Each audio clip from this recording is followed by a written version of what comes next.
ఆదిశంకరాచార్యుల వారి దక్షిణామూర్తి స్తోత్రం అనేక స్తోత్రాల్లో చాలా శ్రేష్టమైనటువంటిది. ప్రపంచంలో చాలా ఫిలాసాఫికల్ యూనివర్సిటీలు ఉన్నాయి కొన్ని. ఆ ఫిలాసఫీ డిపార్ట్మెంట్స్‌లో శంకరాచార్యుల వారి ఫిలాసఫీని రీసెర్చ్‌లు చేస్తుంటారు.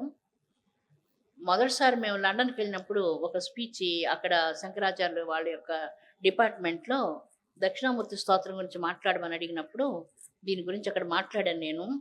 ఆక్స్‌ఫర్డ్‌లో, కేంబ్రిడ్జ్‌లో వీటన్నిటిలో శంకరాచార్యుల వారి ఫిలాసఫీని చాలా చేస్తున్నారు.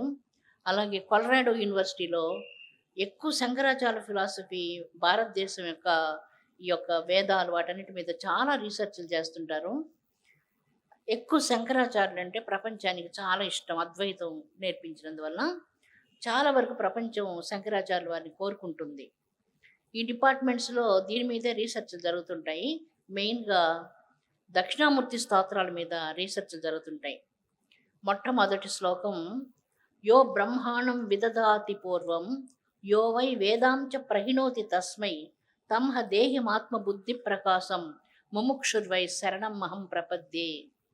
ముముక్షు అయినటువంటి వాడు ఈ దేహం ఏంటి, బుద్ధి ఏంటి, నేను ఎందుకు వచ్చాను అనే ఈ జ్ఞానం తెలుసుకొని అతడు గురువును శరణు పొంది నాకు ఆత్మజ్ఞానాన్ని ప్రసాదించమని అడిగినప్పుడు ఆత్మజ్ఞానాన్ని ప్రసాదించడానికి దక్షిణామూర్తి గురువు లాంటి గురువు నా భూతో నా భవిష్యత్తు అంటూ ఇది శాంతి పాఠం. ఇది మొట్టమొదటి శ్లోకం విశ్వం దర్పణ దృశ్యమాన నగరి తుల్యం నిజాంతర్గతం పశ్యన్మాత్మని మాయయా బహిరివో భూతం యథా నిద్రయా యస్సాక్షాత్ కురుతే ప్రబోధ సమయే స్వాత్మానమేవద్వయం తస్మై శ్రీ గురుమూర్తయే నమైదం అరుణాచలేశ్వర శివ శ్రీ గురు దక్షిణామూర్తయే నమః.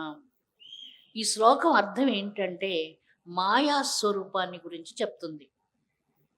ఏది మనం చూస్తున్నామో అది మారిపోతూ ఉంది, మార్పు చెందుతూ చెందుతూ చెందుతూ మరణిస్తుంది. చిన్నప్పుడు మనం చాలా చిన్న బిడ్డగా ఉన్నాం. ఒక 5 సంవత్సరాలకి చిన్న బిడ్డ శరీరం మారిపోయి ఇంకొక శరీరం వచ్చింది. 10 ఏళ్ళకి ఇంకొక శరీరం వచ్చింది. 16 ఏళ్ళకి ఇంకో శరీరం వచ్చింది. 30 ఏళ్ళకి ఇంకో శరీరం వచ్చింది.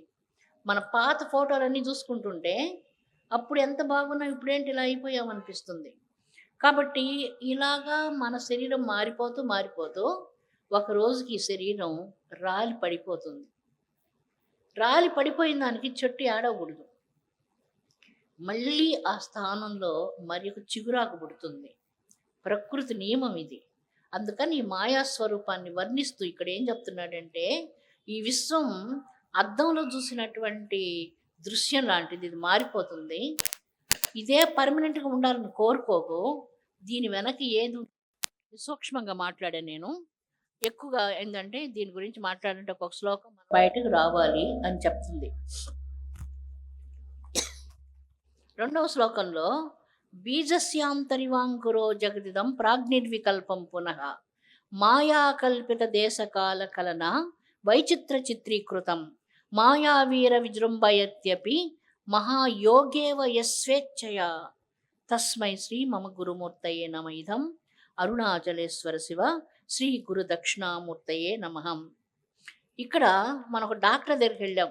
ఆ డాక్టర్ ఏం చేశారంటే జబ్బు చెప్పేశాడు. ఈ జబ్బు ఉందండి, నీకు జబ్బు నిర్ధారణ అయిపోయింది, నీకు మాయ చాలా ఎక్కువగా ఉంది, నీకు పెద్ద ప్రాబ్లంలో ఉన్నావు నువ్వు అని చెప్పి జబ్బు నిర్ధారణ అయింది. ఇక్కడ మనకి జబ్బు ఏంటో తెలిసిపోయింది. జబ్బు తెలిసిపోయినప్పుడు ఏం చేయాలి మనం? నాకు జబ్బు ఉందని తెలిసిన తర్వాత ఏం చేయాలి? జబ్బు నయం చేసుకోవాలి. మనకు జబ్బు ఉందని తెలిసింది, మనం జబ్బు నయం చేసుకోలేకపోతున్నాం. మూడో శ్లోకంలోకి వెళితే ఒక్కొక్క డిపార్ట్మెంట్లో వెళ్తున్నారు. కళ్ళు లేకపోతే ఒకరి దగ్గర, గుండె లేకపోతే ఒకరి దగ్గర, అలాగా. ఇక్కడ పెద్ద డాక్టర్ ఆయన వైద్యో బిషక్ అంటుంది రుద్రం. పెద్ద డాక్టర్ ఆయన పాదాలు పట్టుకుంటే మాయను తొలగిస్తాడు. ఒకవేళ ఆయన పాదాలు పట్టుకోవడం తెలియకపోతే మాయకు కారణమైనటువంటి తల్లి పాదాలు పట్టుకున్నప్పుడు తల్లి కూడా మాయను తొలగిస్తుంది. అందువల్ల చికిత్స ఎలా చేయాలి, ఏం చేయాలి, చికిత్స మార్గం ఏంటనే దాన్ని మూడో శ్లోకం చెప్తుంది. యస్త్వైవ స్ఫురణం సదాత్మకం అసత్కల్పార్థకం భాసతే సాక్షాత్ తత్వమసీతి వేదవచస వేదాల్లో ఉన్నటువంటి తత్వమసీతి ఈ పదాలు, ఈ పెద్ద పెద్ద పదాలకి వేదాలు అర్థాలు నిన్న పండితులు చెప్తున్నారు కదా. ఏం చెప్తున్నారు? నా మంత్రం నో యంత్రం తదపి జాను స్తుతిమహో. నాకు స్తోత్రం చేస్తే తెలీదు, మంత్రం తెలీదు, వేదం తెలీదు, జ్ఞానం తెలీదు, పూజ తెలీదు, నాకు ఏమి తెలియదు. శ్రీచక్రం, పంచదశాక్షరి మంత్రం, షోడసాక్షరి మంత్రం, పాదుకాంత దీక్ష ఇత్యాదులు నాకు ఏమీ తెలియదు. నాకు ఏం తెలియదమ్మా. అమ్మా అని నేను పిలవడం ఒకటి తెలుసు అంటే అమ్మవారు సంతోషపడి దానికే తప్పకుండా నీకు బాగు చేస్తానంటుంది. అందుకని 3వ శ్లోకంలో చికిత్సకు మార్గం తెలిసింది.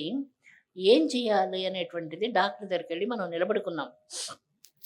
అక్కడ ఏం చెప్తున్నారంటే, ఏ విధంగా మట్టి పాత్ర తీసుకుంటే మట్టి పాత్ర చేయగానే సరిపోలేదు, దాన్ని కాల్చాలి.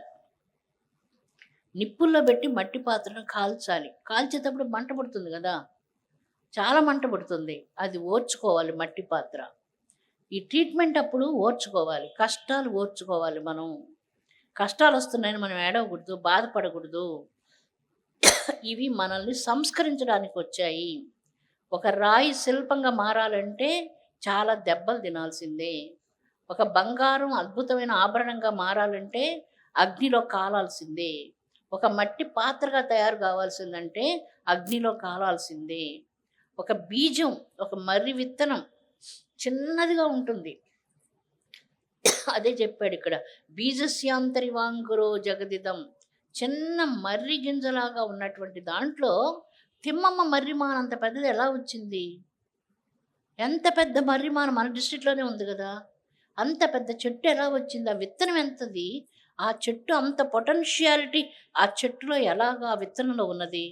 అలాగే ఓంకారంలో అనంత కోట్ల బ్రహ్మాండాల ఆకాశంలో చూసే గెలాక్సీలు, మిల్కీవేలు, బ్రహ్మాండాల కోట్ల కోట్ల కోట్ల కోట్ల బ్రహ్మాండాలన్నీ కూడా ఆ చిన్న మర్రి విత్తనం ఎలాగా పెద్ద వృక్షం వచ్చిందో, ఆ ఓంకారంలో నుంచి ఈ బ్రహ్మాండపు కోట్లు 1/4 వంతు మాత్రమే చూస్తున్నారు. 3/4 వంతు ఇంకా లోపలే ఉన్నాయి. ఇది ఎవరు చూశారు? భారతదేశ ఋషులు చూశారు. ఇంకా ఇప్పుడు తీర్థంలో ఏముంది, దాంట్లో ఏముంది, అరిటాకులు ఏముంది అని రీసెర్చ్లు చేస్తుంటే ఎప్పుడో దాన్ని కనుక్కున్నారు భారతీయ ఋషులు. బ్రహ్మాండాలకు అవతల ఏది ఉన్నదో కూడా దాన్ని తెలుసుకోగలిగే దానికి ధనాన్ని ఖర్చు పెట్టలేదు. ఈ కన్ను తెరిచి తెలుసుకున్నారు. ఈ కన్ను తెరిచేది ఎలాగా? ఈ కన్ను తెరిచే దానికోసంగా ప్రతిరోజు తిలకం పెట్టారు మనకి. ఈ తిలకం మనం పెట్టుకోకూడదనే పద్ధతితో అనేక మతాలు తిలకాన్ని తిరస్కరించి ఆ పీనియల్ గ్లాండ్ని ప్రతిరోజు తాకేది, స్పర్శించేది పోగొట్టుకున్నారు వాళ్ళు. ప్రతిరోజు మనం దాన్ని తాకడంతో ఏమవుతుంది? స్విచ్ ఆన్ చేస్తున్నాం ప్రతిరోజు మనం. దానివల్ల పీనియల్ గ్లాండ్ యాక్టివేట్ అవుతూ ఆ 3వ కన్ను తెరుచుకునేదానికి అవకాశం కలుగుతుంది. దాని సరైన సాధన కానీ చేయగలిగితే మన 3వ కన్నును మనం తెరవచ్చు. సృష్టి రహస్యాన్ని మనం చూడవచ్చు. భగవంతుని పాదార విందాన్ని మనం దర్శనం చేయొచ్చు. ఇది మనకు ఈ శ్లోకం తెలియజేస్తుంది. యస్త్వైవ స్ఫురణం సదాత్మకమసత్ కల్పార్థకం భాసతే సాక్షాత్ తత్వమసీతి వేదవచస. వేదాల్లో చెప్పిన తత్వమసీతి, తత్వం అసి, ఈ తత్వాన్ని మనం దర్శనం చేయొచ్చు అని చెప్తుంది. మనకు చికిత్సకు వెళ్ళాలి. మనం ఎక్కడికి వెళ్ళాలి? మాయ ఆవరించింది.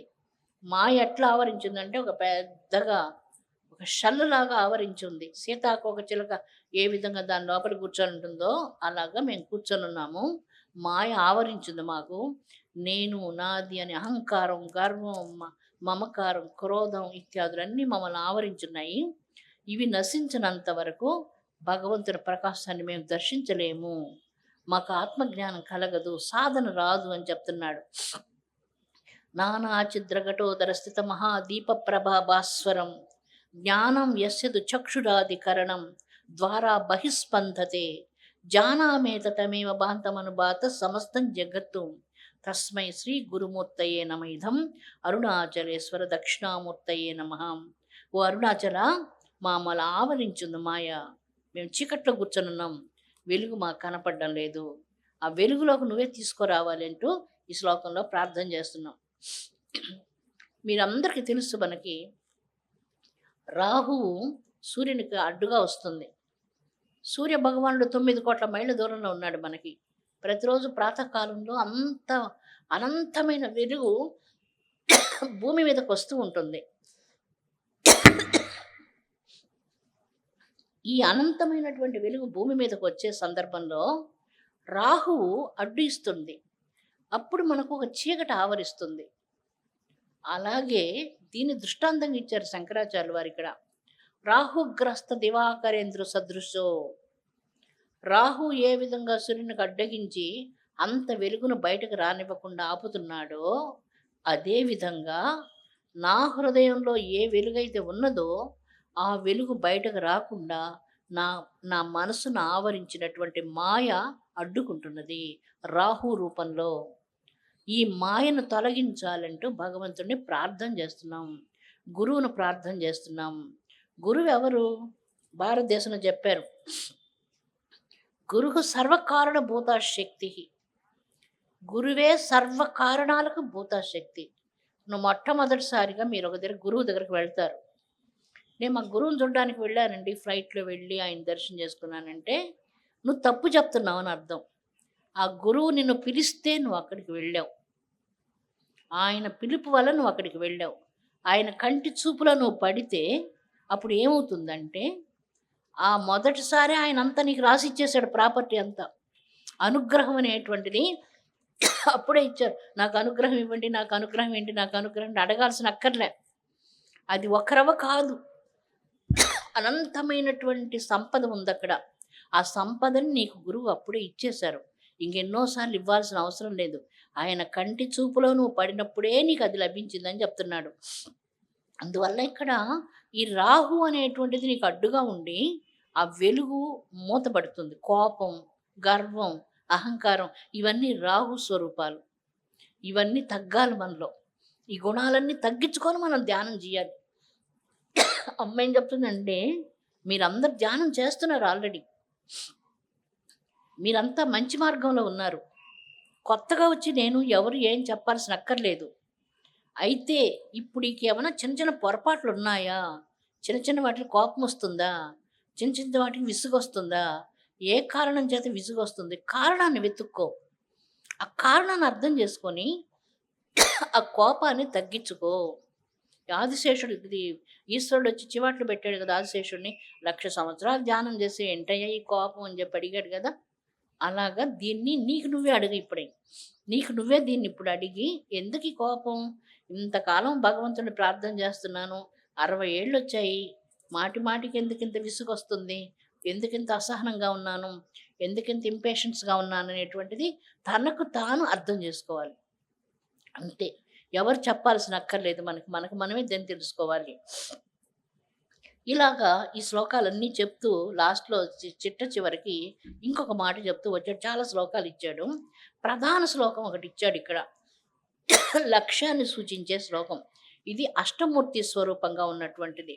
భూరంభానలో నిలోంబర మహార్నాదో హిమాంసుపమాన్ నిత్యాబాతి చరాచరాత్మకమిదం యస్త్వైవ మూర్తష్టకం నాణ్యత్కించన విద్యతే విమృశతాం యస్మాత్ పరస్మాత్ విభో తస్మై శ్రీ గురుమూర్తయే నమైదం అరుణాచలేశ్వర దక్షిణామూర్తయే నమః.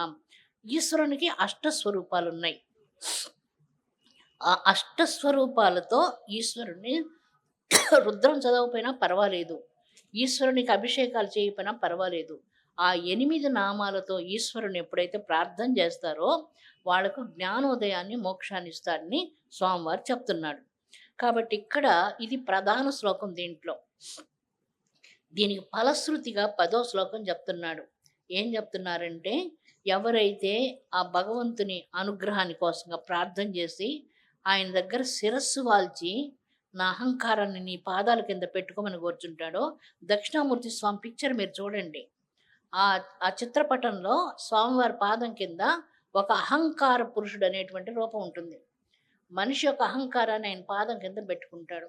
మనం చాలా జన్మలుగా మనం నశింప చేసుకోలేని అహంకారాన్ని ఒక్కసారి ఆ భగవంతుని స్మరించగానే ఆయన అవలీలుగా తీసి తన పాదాల కింద పెట్టి అణిచేస్తాడు, అంతే. మీకు అందరికీ తెలుసు కదా, రావణాసురుడు కైలాసానికి వెళ్ళి నేను 1,00,00,000 లింగాలకు పూజ చేసేవాడిని, నాకు భక్తి ఉందంటే అది తామసికమైన భక్తి. భక్తిలో మళ్ళీ మార్గాలు ఉన్నాయి కదా. భక్తిలో తామసిక భక్తి, రాజసిక భక్తి, సాత్విక భక్తి ఉన్నది. ఇది తామసిక భక్తి. ఎంతసేపటికి దేవుణ్ణి డిమాండ్ చేయడం అన్నమాట. దేవుణ్ణి కమాండ్ చేయడం. అది భక్తి కాదు. భక్తి చాలా శరణాగతి పొందుతుంది. అక్కడ వినయం ఉంటుంది, సమర్పణ ఉంటుంది, ప్రేమ ఉంటుంది. రావణాసురుడి భక్తిలో ప్రేమ లేదు. ఎంతసేపు తన దేవుడి దగ్గర నుంచి ఏం తీసుకోపోతావు అనేటువంటిది. అమ్మవారి ఇల్లు కట్టుకుంటే దాన్ని తీసుకెళ్ళిపోయాడు స్వర్ణలంకకి. ఆత్మలింగం కావాలంటాడు, పార్వతి కావాలంటాడు. పార్వతి అమ్మ ఈశ్వరుడు సూటుగా లేదు, నాకు అమ్మే కావాలని కూర్చున్నాడు. ఇలాంటి బుద్ధులు పుడుతుంటాయి రావణాసురుడికి అంతా. ఆయన తల పెట్టి కైలాస పర్వతాన్ని తీసుకుని వెళ్ళిపోవాలనుకున్నాడు. ఆ ఈశ్వరుడు కైలాస పర్వతాన్ని ఒక్కసారి పాదం తల నొక్కగానే వెంటనే ఆ 10 శిరస్సులు అణిగిపోయి, ఆ 20 చేతులు అణిగిపోయి ఒక పెద్ద రావణం చేశాడు, అరుపరిచాడు. అందుకు ఆయనకు అప్పటి నుంచి దశకంఠుడికి రావణుడు అనే పేరు వచ్చింది ఆ ఆర్తనాదానికి.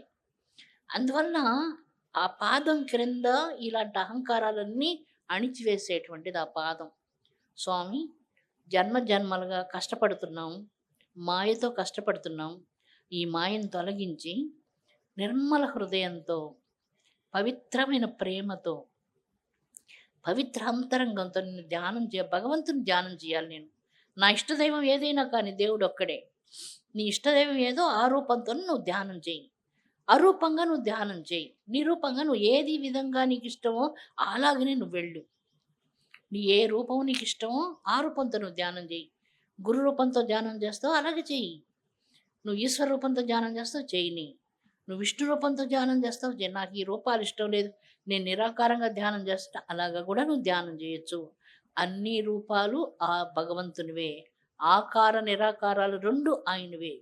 మీ రుద్రం తీసుకునేటప్పుడు మొదట ప్రారంభంలో నిరాకారంగా వర్ణించబడతాడు, క్రింద సాకారంతో వర్ణించబడతాడు. ఆపాతాళ నభస్థలాంత భవన బ్రహ్మాండమా విస్ఫురత్ జ్యోతిస్పాటిక లింగమౌళి విలసత్ పూర్ణేందు వాంతామృతై హస్తోకాపృతమీకమేశ మనిసం రుద్రానువాకాన్ జపత్ ధ్యాయేత్ ఈప్సిత సిద్ధయే ద్రౌపదం విప్రోభిషించే శివం. ఇది నిరాకార భగవంతుని ధ్యానం. నీకు ఆకారం లేదు, నువ్వు ఒక వెలుగువి, అనంతమైనటువంటి వెలుగువి. ఆ వెలుగును ధ్యానించవచ్చు. లేదు నాకు ఆకారంతో ధ్యానం చేయాలని, అలాగ కూడా నువ్వు ధ్యానం చేయొచ్చు. బ్రహ్మాండ వ్యాప్త దేహ బసిత హిమరుచ భాసమాన భుజంగై కంఠే కాళ కపర్ద కలిత శశికళ చండ కోదండ హస్త త్రక్ష రుద్రాక్షమాల సులలిత వపుస శాంభవ మూర్తిభేద రుద్రశ్రీ రుద్రసూక్త ప్రకటిత విభవా నాకు ప్రయచ్చంతు సౌఖ్యం. ఇలాగా కూడా నువ్వు స్వామిని ధ్యానం చేయొచ్చంటూ స్వామివారిని గురించి అద్భుతమైనటువంటి సాకార రూపంతో కూడా మహాదేవుని మనం ప్రార్థన చేయొచ్చు. ఇక్కడ ఇంకొక అద్భుతమైనటువంటి శ్లోకం ఇచ్చాడు. జనన మరణ దుఃఖాలను నశింపజేసేది ఎవరు? ఆ స్వామి ఉనికి ఎక్కడుంది? ఆ జనన మరణ దుఃఖాలను నశింపజేసే స్వామి ఉనికిని గురించి ఇక్కడ మాట్లాడుతున్నాడు. వటవిటపిన సమీపే భూమి భాగే నిషణ్ణం సకల ముని జనానాం జ్ఞానధాతారమారాతం త్రిభువన గురుమీసం దక్షిణామూర్తి దేవం జనన మరణ దుఃఖచ్ఛేద దక్షం నమామి. దక్షుడు అంటే చాలా ఎఫిషియన్సీ ఉన్నవాడని అర్థం. దక్షత కలిగినటువంటి వాడు, ఏమైనా చేయగలిగిన వాడు. దక్ష ప్రజాపతికి అన్ని ఎఫిషియన్సీస్ ఉండి కూడా ఆయన మాయలో పడిపోయాడు. అందువల్ల ఆయన తల చెడిపోయింది. ఆ చెడిపోయిన తల తీసేసి ఆయనకి మేక తల పెట్టాల్సి వచ్చింది. ఇక్కడ అద్భుతమైనటువంటి శ్లోకంలో ఎవరి గురువు అంటే త్రిభువనం గురుమీసం, అన్ని బ్రహ్మాండాలకు అన్ని లోకాలకు గురువు అయినటువంటి ఈ త్రిభువన గురువు అయినటువంటి ఈ దక్షిణామూర్తి స్వామి పాదాలను మేము ఆశ్రయిస్తున్నాము. అందువలన ఈ స్వామి ఎక్కడున్నాడంటే వటవిటపిన సమీపే, ఒక అద్భుతమైనటువంటి వటవృక్షం ఉన్నది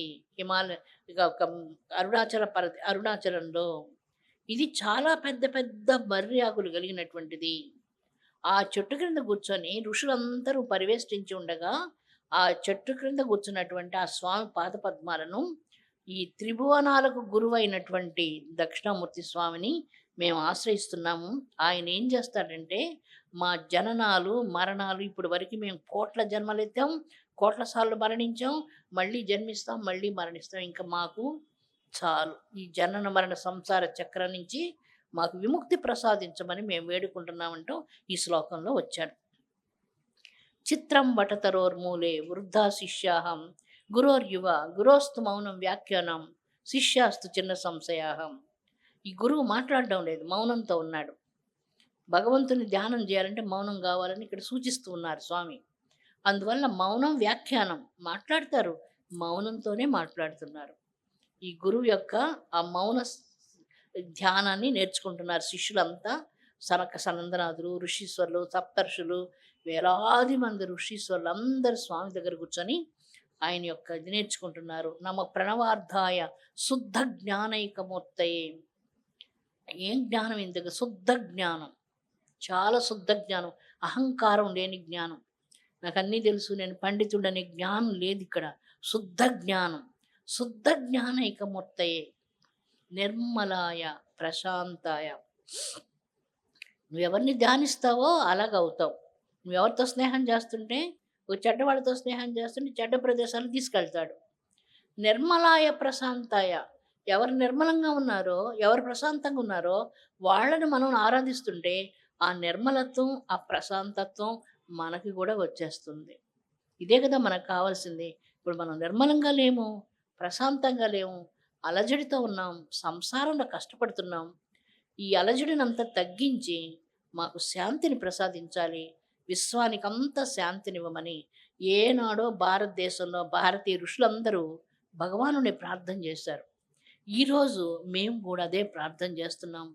మా ప్రపంచానికి అంతటికీ శాంతినివ్వు, భక్తిగా ఉన్న వాళ్ళకి మరింత భక్తినివ్వు, జ్ఞానం ఉన్న వాళ్ళకి మరింత జ్ఞానాన్ని ఇవ్వు, భక్తి లేని వాళ్ళకి భక్తినివ్వు, జ్ఞానం లేని వాళ్ళకి జ్ఞానాన్నివ్వు, నీ యొక్క అనుగ్రహాన్ని అందరికి ఇవ్వమంటూ ఈ శ్లోకం ద్వారా స్వామిని మనం వేడుకుంటున్నాం. గురవే సర్వలోకానాం బిషజే భవరోగిణాం. జబ్బు ఏంటి? భవరోగం. ఈ జబ్బుతో లోకం అంతా సఫర్ అవుతుంది. భవరోగం, మాయారోగం చుట్టుకుంది. కాబట్టి దీనికి పెద్ద క్యాన్సర్ సర్జరీ లాగా పెద్ద సర్జరీ చేయాలి. దీనికి సర్జరీ చేసి జబ్బు బాగు చేసి పంపించాలి. స్వామి నిధయే సర్వ విద్యానాం, విద్యలన్నిటికీ నిధి నీవు. ఏ విద్య కావాలంటే లౌకిక విద్యలైనా, అలౌకికమైనటువంటి విద్యలైనా, బ్రహ్మ విద్యనైనా నీవే ప్రసాదించాలి. కనుక ఓ గురవే సర్వలోకానాం, సమస్త లోకాలకు గురువైనటువంటి ఓ మహాదేవ, నీవు భవరోగాన్ని నశింపజేసేటువంటి బిషజే డాక్టర్వి, నువ్వు పెద్ద డాక్టర్వి. మా జబ్బుల్ని నయం చేసి మాకు ఆత్మజ్ఞానాన్ని ప్రసాదించమని వేడుకుంటున్నారు. మౌనం వ్యాఖ్య ప్రకటిత పరబ్రహ్మతత్వం యువానం. ఆయన తన సందేశాన్ని మౌనం ద్వారా ప్రకటితం చేస్తున్నారు. కరకలిత చిన్ముద్రం ఆనంద రూపం. ఆ రూపం ఎలా ఉంది? ఆనందాన్ని కలిగిస్తుంది. మన కొంతమందిని చూస్తే మనకు కోపం వస్తుంది, విసుగు వస్తుంది. కానీ భగవంతుని రూపం ఆనందాన్ని కలిగించేది. అది విసుగు రాదు, కోపం రాదు, బాధ కలగదు, ఆనందాన్ని కలిగిస్తుంది. చిన్ముద్రతో కూర్చున్నాడు ఆచార్యేంద్రుడు. ఆనంద రూపం, స్వాత్మారామం. ఎలా ఉన్నాడంటే అంతర్ముఖుడై ఉన్నాడు. ముదిత వదనం, చాలా సౌందర్యవంతమైనటువంటి వదనంతో ఉన్నాడు. కోట్ల మంది మన్మధులు కూడా సాటిరానటువంటి ఆ రూపం కలిగినటువంటి దక్షిణామూర్తి యొక్క స్వరూపాన్ని వర్ణించారు శంకరాచార్యులు వారు. ఆచార్యులు వారికి నమస్కరిస్తూ మా అందరికీ, ఈ ప్రపంచంలో మా భారతీయులందరికీ, ప్రపంచంలో ఉన్నటువంటి సర్వమానవులందరికీ శాంతిని ప్రసాదించమని ఈ దేశం యుగ యుగాల క్రితం ప్రార్థన చేసింది. అన్ని మతాలని హక్కును చేర్చుకుంది ఈ భారతీయ సర్వధర్మాలు. కానీ ఈరోజు ఆ ధర్మాలన్నీ, భారతీయ ధర్మాన్ని అపహాస్యం చేస్తూ, అవమానం చేస్తూ, మీకు తెలుసో లేదో ఏఐలో ఇప్పుడు మోడర్న్గా చిన్న చిన్న పిల్లలు ఉంటారు, ఈ జనరేషన్ వాళ్ళు, దాంట్లో వినాయకుడి గురించి అసహ్యంగా, ఈశ్వరుడి గురించి, రాముడి గురించి, కృష్ణుడి గురించి, దుర్గమ్మని గురించి, దేవి అమ్మని గురించి, అన్ని గురించి అపహాస్యమైనటువంటివి పెట్టేస్తున్నారు. అవి తీలేము మనం, వాటిని మనం తీలేము వాటన్నిటిని. అందువలన భారతీయ ధర్మాలు పిల్లలకు తెలియాలంటే సనాతన ధర్మంలో ఉన్నటువంటి మౌలిక అంశాలన్నిటిని కూడా తెలుసుకొని ఇప్పుడు ఏఐ తెలిసినటువంటి వాళ్ళంతా కూడా మంచి మంచి విషయాలన్నిటిని కూడా పెట్టి ఫ్యూచర్‌లో భారతీయ ధర్మాలు చిన్న పిల్లలకి అందరికి అర్థమయ్యేటట్లుగా రావాలని నేను కోరుకుంటున్నాను. అమృతత్వ స్వరూపులారా, మీరందరూ పెనుసుల క్షేత్రానికి రండి. ఎప్పుడన్నా ధ్యాన శిబిరం చేస్తే పెనుసుల క్షేత్రానికి రండి. పెనుసుల క్షేత్రానికి ఎందుకు రమ్మంటున్నామంటే మన శరీరంలో కుండలిని శక్తి ఉంది. అలాగే ఒక కుండలిని శక్తి ఉంది ప్రపంచానికి. ఆ కుండలిని శక్తి ఎక్కడుంది ఎక్కడుంది ఎక్కడుంది అంటూ తల బగలగొట్టుకుంటూ శాస్త్రాలు చూసినప్పుడు ఆ కుండలిని శక్తి 1000 శిరస్సులతో తిరుమల పర్వతాలు, ఆ తిరుమల పర్వత అదిగో అల్లదిగో 10,000 శేషుల పడగలమయమని అన్నమాచార్యులు రాశారు కదా. ఆ 10,000 శేషుల పడగలలాగా వెళుతూ వెళుతూ వెళుతూ పెనుసుల క్షేత్రం, పెంచులకోన క్షేత్రం, అహోబిలం, బ్రహ్మంగారు మఠం ఇవన్నీ క్షేత్రాలు వచ్చేస్తాయి దానిలో. అలా వెళుతూ శ్రీశైలం ఎండ్ అయిపోతుంది. ఈ క్షేత్రంలో ఈ సర్పం మధ్యలో ఎక్కడ కూర్చొని మనం ధ్యానం చేసినా ఒక మంత్రం 1,00,000 సార్లు అవుతుంది. ఒక గాయత్రి మంత్రం మనం చేసాం అనుకోండి, ఒక మంత్రం 1,00,000 అవుతుంది. ఒక గంట సేపు జపం 1,00,000 గంటలు జపం అవుతుంది. ఒక రోజు జపం 1,00,000 రోజులు జపం అవుతుంది. ఇది ఎందుకంటే ఇది అతిశయంగా నేను చెప్పే మాట కాదు, శాస్త్రం చెప్పే మాట అనమాట. అంత శక్తిని ఇచ్చేటువంటిది ఈ స్థానాలు. అమ్మవారి శక్తిపీఠం ఉంది, లలితాంబిక శక్తిపీఠం. మీకు అందరికీ తెలుసు కదా, బాండాసురుడు అనే రాక్షసుడిని సంహారం చేయడానికి బ్రహ్మ విష్ణువులు మణిద్వీపానికి వెళ్ళాలని, అమ్మవారి దగ్గరికి వెళ్దామని విష్ణువుని ఈశ్వరుడి దగ్గరికి వచ్చి అడుగుతారు. ఈశ్వరుడు చెప్తాడు, మనం ఇప్పుడు వెళ్ళలేము మణిద్వీపానికి, మనకు అక్కడికి దొరకదు, అవకాశం దొరకదు మాట్లాడడానికి, అమ్మవారితో మాట్లాడడానికి అవకాశం దొరకదని చెప్పాడు. మణిద్వీపంలో అందరికి ఎంట్రన్స్ లేదు, అప్పుడు వీలు పడదు. ఏం చేస్తే అమ్మ దర్శనం అవుతుంది అంటాడు. మనం ఒక యజ్ఞం చేద్దాం, ఆ యజ్ఞంలో అమ్మవారు మనకు దర్శనం ఇస్తుంది. అప్పుడు మనం బండాసుల వధ కోసం ప్రార్థన చేస్తూ ఉంటారు. అంటే దేవి దర్శనం, లలితాంబిక దర్శనం అంత సులభంగా లభించేది కాదు. మీలో చాలామంది లలితా సహస్రం కుంకుమార్చనలు చేస్తున్నారు, నేను చాలా సంతోషపడుతున్నాను. మన నెల్లూరు, మన అనంతపురం జిల్లాలో కోటి లలితాంబిక కుంకుమార్చన పూర్తి చేసి ఒక అద్భుతమైన కార్యక్రమం మనం చేసుకోవాలని మనస్ఫూర్తిగా మనం అమ్మవారిని ప్రార్థన చేద్దాం. ఏమే చరమని జన్మంతో తదా లలితోపాస్తి తత్పరః. ఎవరికైతే ఇది చివరి జన్మ అవుతుందో వాళ్లకు లలితాదేవి పూజ దొరుకుతుంది. అందరికీ లలితాదేవి పూజ దొరకదు. చెప్పుకున్నాం కదా, బండాసుడు అనే రాక్షసుడు వచ్చాడు. ఈ బండాసుడు ఎక్కడి నుంచి వచ్చాడంటే, ఆ మన్మధుడు భస్మం అయిపోతాడు. ఆ పొడి అక్కడ రాలిపోయి పడిపోయింటుంది, ఒక బూడిద కుప్పలాగా. ఆకాశంలో ఒక విద్యాధరుడు వెళ్తుంటాడు. ఈ బూడిద ఏంటో ఉందని అతనికి ఒక విద్య తెలుసు. ఏదైనా బూడిద దొరికితే దానికి ఒక ప్రాణం పోసి మనిషిని చేస్తాడు. అందుకని తమాషా కోసంగా అతడు కిందకి దిగి ఆ బూడిదను చూసి దానిలో తన మంత్రశక్తిని ప్రయోగించి ఒక శక్తిని ఉత్పన్నం చేస్తాడు. అతడు భయంకరమైనటువంటి బండాసుడు అనే రాక్షసుడిగా అందులోంచి ఉద్భవిస్తాడు. ఈ బండాసుడు వెళ్ళి ఘోరంగా తపస్సులు చేసి అనేక వరాలు పొంది బ్రహ్మ దగ్గర నుంచి మృత్యు లేకుండా వరాలు పొంది అతడు తిరుగుతూ ఉంటాడు. కల్పకల్పాలలో అమ్మవారే వచ్చి నన్ను మరణింపజేయాలి తప్ప నాకు మృత్యువు దొరకకూడదని అతడు ప్రార్థన చేస్తాడు. ఇంకా కొంత బూడిద అక్కడక్కడ కొన్ని మిగిలిపోయి ఉంటుంది. దాంట్లో విశుక్రుడు, విషంగుడు, ఈ రాక్షసులందరూ కూడా మళ్ళీ వీళ్ళందరూ కూడా జన్మిస్తారు. వీళ్ళందరూ లోకానికి చాలా కష్టాలు కలిగిస్తుంటారు. ఈ దుర్భరమైన బాధ భరించలేక మానవులందరూ బాధపడుతూ బ్రహ్మదేవుని ప్రార్థన చేస్తే, బ్రహ్మదేవుడు నేను కూడా ఏం చేయలేకపోతున్నాను బండాసురుడు తపస్సు వల్ల, అమ్మవారు రావాలి తప్ప ఇతన్ని ఎవరు సంహారం చేయలేరంటారు. లలితమ్మ దగ్గరికి వెళదాం పదండి అంటే లలితమ్మ దర్శనం ఇవ్వదు మణిద్వీపంలో, మనకు అంత సులభం కాదు లలితమ్మ దర్శనం అని చెప్తారు. విష్ణు చెప్తారు ఆ విషయాన్ని. ఏం చేస్తే మంచిది అవుతుందంటే శంకర భగవాన్ చెప్తారు, శంకర నువ్వు యజ్ఞం చెయ్యి, ఆ యజ్ఞంలో అమ్మవారు ప్రాదుర్భవిస్తుంది, అప్పుడు మనం ఆ అమ్మవారిని బండాసురుడు సంహారం కోసంగా మనం వినియుక్తం చేసుకోవచ్చు అని చెప్పి, అప్పుడు వాళ్ళందరూ అలాగ 1,00,000 సంవత్సరాలు దీర్ఘ తపస్సులు చేసి అమ్మవారి యొక్క అనుగ్రహం కోసంగా తన 3వ కంటిలో ఉండే అగ్నిని తీసి ఈశ్వరుడు యజ్ఞగుండం చేస్తాడు. హవిస్సులు ఏం సమర్పించాలంటే పొంగళ్ళు, పులిహారలు కాదు. మనల్ని మనం అర్పించుకుందాం అని చెప్పాడంటే అహంకారాన్ని. వాళ్ళందరూ అగ్నిగుండంలో దూకేస్తారు దేవతలందరూ. మనల్ని మనమే అర్పించేసుకుందాం అమ్మకి అనుకుంటారు. అప్పుడు ప్రతి దేవత అగ్నిగుండంలో దూకి అర్పించుకుంటారు. అప్పుడు మళ్ళీ కొత్త శరీరాలతో బయటకు వస్తారు. ఆ యజ్ఞగుండంలో నుంచి లలితా పరమేశ్వరి దేవి ఈశ్వరుడు యజ్ఞం చేస్తుంటే ప్రాదుర్భవిస్తుంది. దేవకార్య సముజ్జత. అప్పుడు దేవకార్యం కోసంగా ఉద్భవిస్తుంది. అప్పుడు లలితాదేవిని చూస్తారు. లలితాదేవి దర్శనం అంత సులభంగా లభించదు. లలితాంబిక శక్తిపీఠం చాలా పవర్ఫుల్ అయినటువంటిది. మీరు రండి అక్కడికి, మీకు అర్థమవుతుంది. ఎప్పుడైనా మెడిటేషన్ రిట్రీట్స్ పెట్టినప్పుడు మీకు ఆ డేట్స్ తెలియజేస్తే మీరు వచ్చి సైలెంట్గా ఉంటే ధ్యానం చేస్తే ఇష్టపడతాను నేను. చిన్న చిన్న క్లాసులు, ఎక్కువ క్లాసులు ఉండకూడదు, మాటలు ఎక్కువ ఉండకూడదు. ఇప్పుడు కార్యక్రమం కాబట్టి మాట్లాడుతున్నాం, అప్పుడు మాటలు ఉండకూడదు. అక్కడ గడిపే ప్రతి క్షణం గోల్డెన్ మూమెంట్స్ మీకు. మీరు ఇంకొక్క మాట మాట్లాడకుండా ఎక్కడ టైం దొరికినా నువ్వు కూర్చొని జపాలు తీసుకొని జపం చేయడమో ధ్యానం చేయడం, జపం చేయడమో ధ్యానం చేయడం.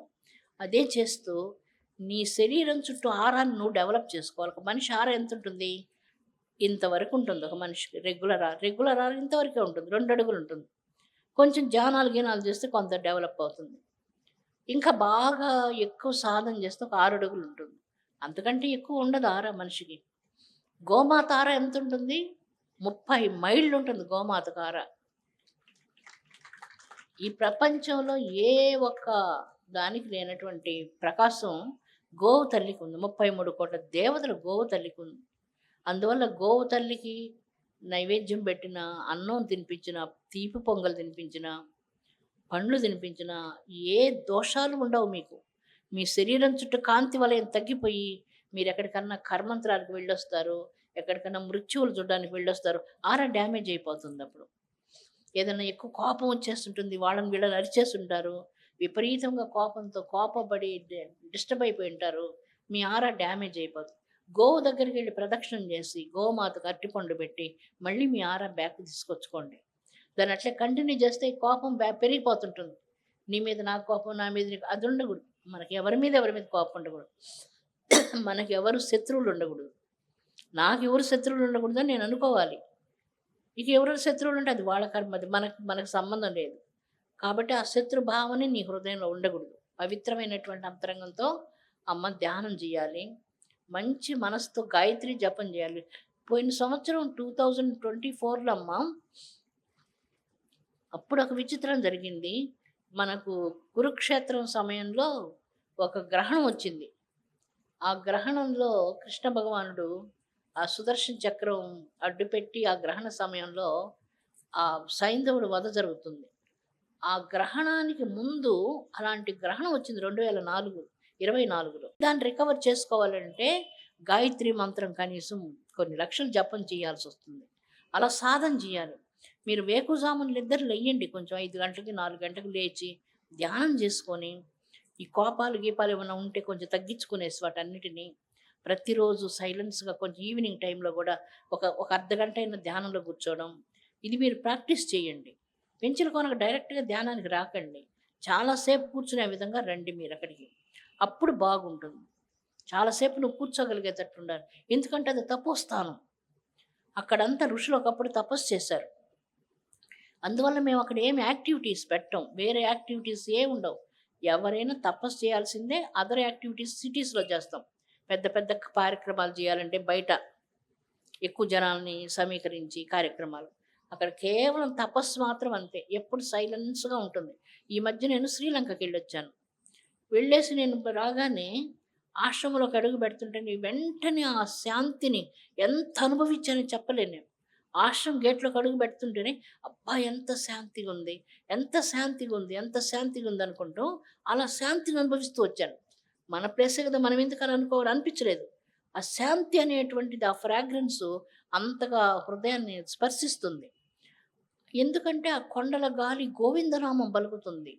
ఆ కొండలన్నీ కూడా భగవంతుని యొక్క నిత్య నిలయాలు, ఋషులు తపస్సు చేసేటువంటి పుణ్యభూములు, ధన్యభూములు అవన్నీ కూడా. అందువల్ల శ్రీశైలం, తిరుమల, అహోబిలం, నరసింహస్వామి క్షేత్రాలు, బ్రహ్మంగారి మఠ, ఇవన్నీ ఏ కొండలో ఉన్నాయో ఆ కొండల యొక్క పవిత్రత మధ్యలో కూర్చొని మనం సాధన చేసినప్పుడు ఆ సాధన అనంతమైనటువంటి ఫలితాన్ని ఇస్తుంది. అందువల్ల అలాంటిది ఎప్పుడైనా ధ్యాన శిబిరం చేసినప్పుడు మీ అందరికీ మీ అమ్మ ఇంటికి వచ్చినట్టుగా మీరు రావాలని చెప్పి హృదయపూర్వకంగా నేను ఆహ్వానం చేస్తున్నాను. ఈ కార్యక్రమం అరేంజ్ చేసినటువంటి మన కార్యనిర్వాహకులకి, మన వాలంటీర్స్కి, దీన్ని సపోర్ట్ చేసినటువంటి వాళ్ళకి అందరికీ అమ్మ హృదయపూర్వకంగా అవ్యాజ్యమైనటువంటి మాతృప్రేమతో మీరందరూ ఆరోగ్యంగా ఉండాలి, సుఖంగా ఉండాలి, సౌభాగ్యంతో ఉండాలి, సంతోషంతో ఉండాలి. మన జన్మల చివరిలో అందరూ మోక్షానికి పోవాలని ఆ ఈశ్వర పాదపద్మాలను హృదయపూర్వకంగా వేడుకుంటున్నాను. స్వస్తి. అందరూ ఒక 15 నిమిషాలు ధ్యానం చేద్దాము. అందరు కూర్చోండి, ప్రాణాయామం చేయండి. మీ కుడి ముక్కు మీద బొటన వేలుంచండి, ఎడమ ముక్కు మీద ఉంగరం వేలుంచి డీప్గా శ్వాస తీసుకోండి. డీప్గా శ్వాస తీసుకోండి. చంద్రనాడి అన్నమాట, అది మనస్సు ఎక్కువ పనిచేసే నాడి. అది ఈ నాడి పనిచేస్తున్నారు. మన కుడి నాడి ఎక్కువ పనిచేస్తుంటే బాగా తెలివితేటలుగా ఉంటుంది. చంద్రనాడి పనిచేస్తుంటే మనసు ఎక్కువగా తొందర చేస్తుంటుంది మిమ్మల్ని. డీప్గా గాలి తీసుకొని ఒక్క సెకండు ఆజ్ఞాచక్రం కనుబొమ్మల మధ్యలో ఒక సెకండ్ ఆగి, తర్వాత 2 ముక్కులు మూసేసి గాలి క్షణకాలం పాటు లోపల ఉండనివ్వండి. తర్వాత కుడి ముక్కు ద్వారా విడిచిపెట్టండి. మరలా కుడి ముక్కు ద్వారా గాలి తీసుకొని ఆజ్ఞాచక్రం దగ్గర ఒక్క నిమిషం ఆగి, ఆ 2 కనుబొమ్మల మధ్యలో మన మనస్సు ఉండే ప్లేస్ అన్నమాట. అది మన 3వ కన్ను ఉండే స్థానం. అది చాలా పవిత్ర స్థానం. ఎవరంటే వాళ్ళు తాకకూడదు ఆ స్థానాన్ని. అక్కడ ఎవరంటే వాళ్ళు బొట్టు పెట్టకూడదు. అక్కడి నుంచి మళ్ళీ ఎడముక్కు ద్వారా గాలి విడిచిపెట్టండి. ఇది ఒక్క ప్రాణాయామం అవుతుంది. ఇది అనులోమ విలోమ ప్రాణాయామం అంటాము. ఇది సుఖ ప్రాణాయామం. ఇది ఈజీగా చేసుకునేటువంటిది. నాకు మంచి మంచి ప్రాణాయామాలు ఉన్నాయని నేర్పిస్తారు మీకు పెంచులుగానికి వచ్చినప్పుడు. ముద్రలు, శివముద్ర, కుబేర ముద్ర, లక్ష్మీ ముద్ర, మంచి మంచి ముద్రలన్నీ నేర్పిస్తాను. చిన్న ముద్ర. ఇప్పుడు 5 నిమిషాలు ప్రాణాయామం చేయండి.